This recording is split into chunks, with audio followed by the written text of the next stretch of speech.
नमस्कार मित्रांनो, मी योगेश परब आपल्या सगळ्यांचं स्वागत करतो आपल्या लाडक्या चॅनलवर। तर आज आम्ही तुम्हाला दाखवणार आहोत माझी अतिशय आवडती आणि आमच्या आईची खासियत असलेली चवळीची उसळ। तर ही चवळीची उसळ अतिशय झटपट होणारी आहे। तर ती कशी करायची यासाठी आमचा व्हिडिओ न स्किप करता शेवटपर्यंत नक्की बघा आणि व्हिडिओ आवडला तर व्हिडिओला लाईक करायला विसरू नका। उद्या चवळीची उसळ करणार आहे, त्यासाठी ह्या चवळी भिजत घालते। आता चवळी घेताना काय करायचं माहिती आहे, हे बघा असं काळं असं मुख असणारी चवळी घ्यायची, दिसते ना, अशी काळ्या मुखाची घ्यायची। असं चॉकलेटी पण असतात, ते जरा उग्र असतात, एकदम ह्याच्या छोटासा स्पॉट असतो काळा, त्या पण उग्र असतात। हे काळं मुख असलेल्या चवळ्या असतात ह्या जरा म्हणजे उसळ करण्यासाठी किंवा आमटी करण्यासाठी जी चव जरा चांगली असते। म्हणून मी आम्ही आता 5 माणसं आहोत, मग 5 माणसासाठी मी उसळ करण्यासाठी मी आता चवळी भिजत घालते आणि सकाळी माझी मी उसळ बनवणार आहे। अंदाजाने 5 माणसांना पुरेल उसळ करणार आहे। आमच्याकडे सगळ्यांना चवळीची उसळ खूप आवडते, त्यामुळे त्याची एवढी चवळी मी भिजत घालणार आहे। चांगली धुवून 2-3दा ती भिजत ठेवणार आहे आणि सकाळी नंतर ह्याची मी उसळ। चवळी बुडून सुद्धा वरती पाणी राहिलं पाहिजे, कारण हे चवळी काय फुगून त्या वरती येणार ना, त्याच्यामुळे सगळ्या भरपूर पाणी असलं की मग चवळी चांगली भिजते ती, आणि भिजल्यानंतर मग आता हे एवढ्या चवळ्या ह्याच्या चांगल्या मोठ्या टपूर चवळ्या होतील। तर उद्या सकाळी मी दाखवते कशा पूर्ण भरपूर पाणी घालून अशा भिजत ठेवायच्या। काल आपण चवळी भिजत टाकली रात्री, बघा चांगली अशी भिजून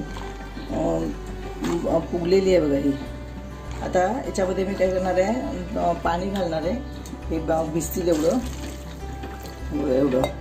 आणि थोडंसं मीठ टाकणार आहे, अर्धा चमचा, आणि मी ते कुकरमध्ये ह्याला 2 शिट्ट्या करून घेणार आहे, कारण मी जास्त शिजवायला नको ना म्हणून।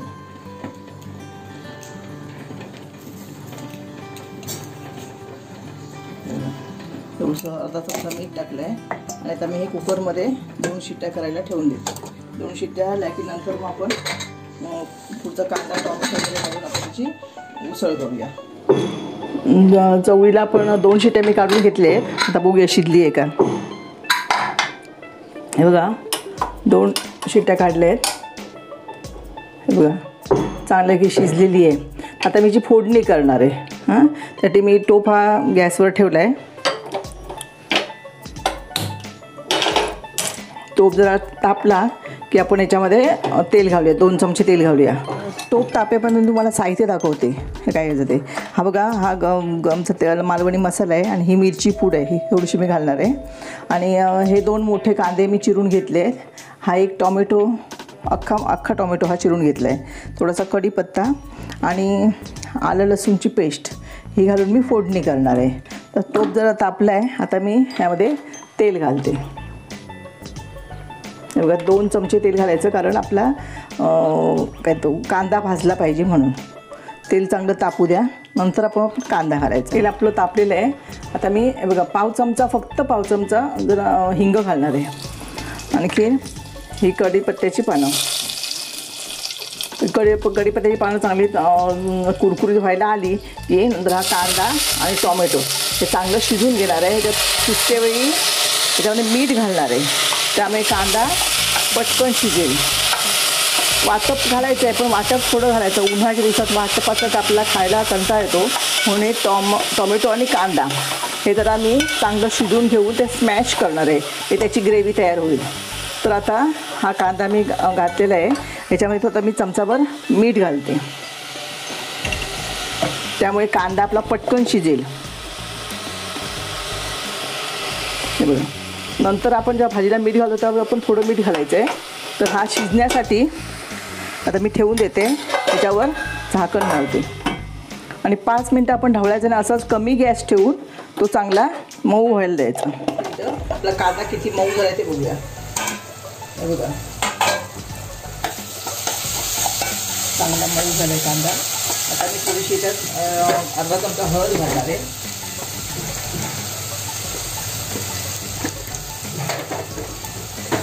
नंतर एक छोटा चमचा आलं लसूण, बघा आलं लसूणची पेस्ट घालणार ही। परत मी हे ढवून आलं लसूणची पेस्ट, म्हणजे आल्याचा वास सगळा मुरायला पाहिजे म्हणून मी चांगलं ढवून घेणार आहे। आणि ढवळत असताना याच्यामध्ये आमचा मालवणी मसाला, तो मसाला. कारण ही भाजी अशी चवळीची भाजी गोडूच असते, म्हणजे जास्त थोडंसं तिखट होण्यासाठी हे छोटे माझ्या मोठे चमचे नाही येते, हे 2 चमचे घालते. आणि मिरची पूड थोडासा कलर येण्यासाठी बघा, हे छोटे 2 चमचे मिरची पूड घातली. आता हे चांगलं मसाला आपण कांदा टोमॅटो लावून घ्यायचं.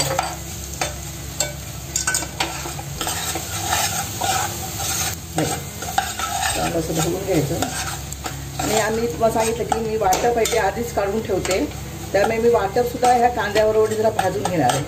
आणि चांगलं भाजलं की म्हणजे चांगला ताजं असा वास येतो, म्हणून जास्त वाटप घालायचं नाही आहे, थोडंच वाटप घालणार आहे. कारण कांद्याची आणि कांदा टोमॅटोची ग्रेव्ही होणारच आहे.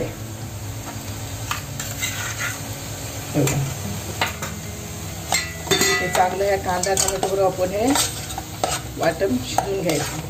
परत ह्याला याच्यावरती झाकण ठेवून मी 2-3 मिनटं ह्या झाकून ठेवणार आहे, वाफ देणार आहे. म्हणजे काय होतं, ह्या वाटपाला आपोआप पाणी सुटणार आहे. 3 मिनिटासाठी आपण असं परत झाकण ठेवून याला वाफ देऊया. आता 2-3 मिनटं झालेली आहे, आपण बघूया. बघा मसाला आपल्या ह्या वाटपाला तेल सुटलेलं आहे, सुटतं आहे का, आणि हा मसाला भाजलेला आहे. आता पुढची भाजी म्हटल्यानंतर उसळ म्हटल्यानंतर जरा बटाटा असं घातला की चांगली चव येते, म्हणून मी एक छोटा बटाटा बारीक बारीक तुकडे करून घेते. त्या चवळी शिजलेली आहे, फक्त बटाटा शिजायचा आहे. मग चवळीतलं थोडंसं पाणी ह्याच्यामध्ये घालते आणि 5 मिनटं झाकण ठेवून बटाटा शिजवून घेते. याच्यावर वाटप पण शिजेल. आणि थोडंसं पाणी घालणार आहे गरम, कारण भाकरीबरोबर खायची म्हणताना उसळ जरा अशी त्याला ग्रेव्ही असते ती जरा बरी वाटते. अरे बघा, ह्या पद्धतीने चवळी घातली की होईल. आणि जरा घट्ट. तर हा बटाटा आपण 5 मिनटं हा शिजून घेऊया बटाटा, नंतर चवळी घालायची. मी आता झाकण ठेवून बटाटा शिजायला ठेवते. बटाटे शिजले का बघा, वाटप घातलं होतं, ही चांगली ग्रेव्ही तयार झाली आहे. बटाटी पण हे बघा, बटाटी पण चांगली शिजली आहे. आता मी हे उकडलेले चवळी याची या वाटपामध्ये मिक्स करते.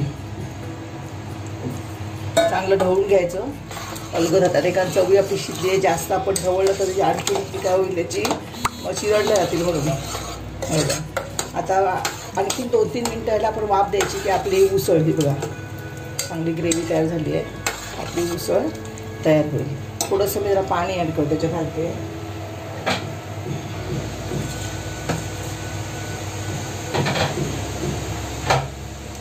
डबा धुवून पाणी घालते. झटपट होणारी चवळीची उसळ. काय काय लोक म्हणजे लग्न वगैरे असेल तर सुद्धा चवळीची उसळ करतात, किंवा हेल्दीसुद्धा सण असेल घरात आपण वाढीव वगैरे करतो त्यावेळेस चवळीची उसळ. आता वाटाणे लवकर शिजत नाही, त्याच्या चवळी ही पटकन शिजते आणि चवळीची उसळ सगळ्यांना आवडते. आणि ह्यात थोडासा उग्रा पण असतो, म्हणून मी टोमॅटो घातला आहे. काय काय लोक याच्यामध्ये कोकम घालतात उसळीमध्ये, मला मी कोकम घालत नाही कारण टोमॅटो घातला आहे म्हणून. आता हे जरा ह्याला हे वाटप आहे, पण हे सगळं एकजीव होण्यासाठी चवळी वगैरे ह्या वाटपामध्ये एकजीव होण्यासाठी आपण ह्याला 5 मिनटं जरा चांगलं उकळ येऊ द्यायचा. आता ह्याला मीठ लागलं काय बघते मी, थोडंसं मीठ हवं आहे. थोडीशी कोथिंबीर नंतर वरनं घालणार आहे.